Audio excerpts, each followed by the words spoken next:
One of the most protected voices in Brown's media just walked straight into a storm she never saw coming. And this isn't random outrage. This isn't a few angry replies under a tweet. This is organized, documented, receipts loaded.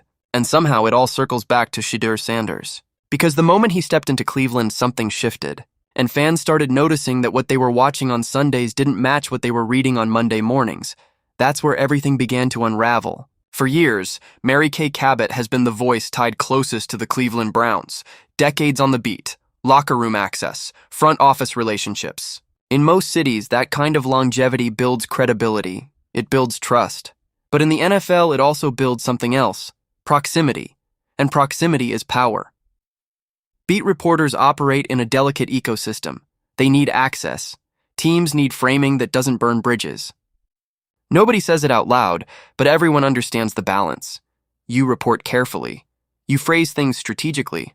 You don't slam doors you might need to walk through tomorrow. Most of the time, fans never question it. But this time, they did. Because when Shedeur Sanders arrived in Cleveland, it didn't feel like another quarterback experiment. It felt different. There was franchise energy around him, confidence, presence. A spark this fan base hasn't felt in years. Let's be honest, Browns fans have lived through quarterback chaos for decades. Jersey changes, draft busts, short-term fixes. Hope that disappears by November. So when Shedeur showed up with star power and leadership, the city leaned in. Training camp clips went viral. Jerseys started flying.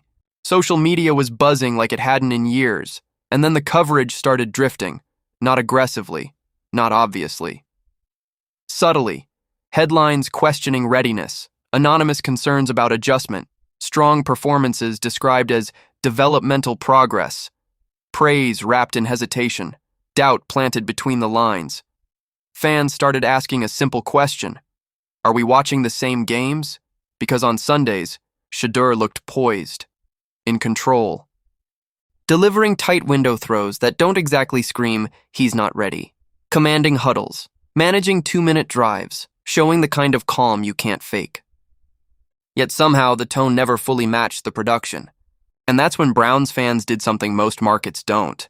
They started investigating. Side-by-side comparisons started popping up online.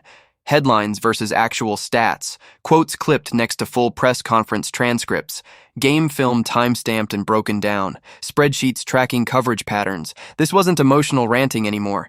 It was documentation. And here's what made it explosive. The inconsistencies didn't feel random. Negative framing seemed to land during key team moments. Stories hinting at leadership questions dropped when unrelated internal issues were brewing.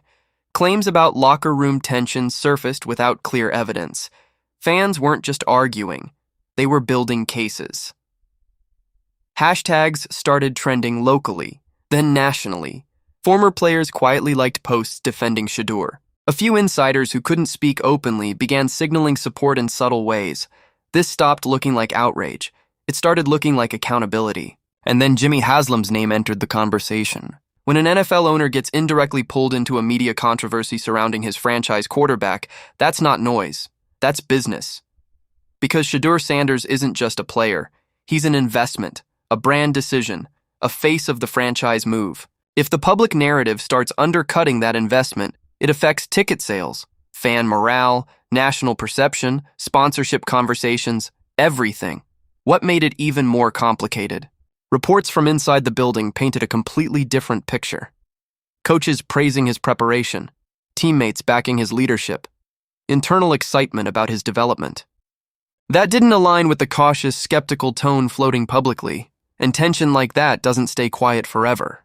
But here's where Shedeur changed the temperature completely. He didn't fire back. He didn't start a media war. No cryptic posts, no interviews throwing shade, no subtweets.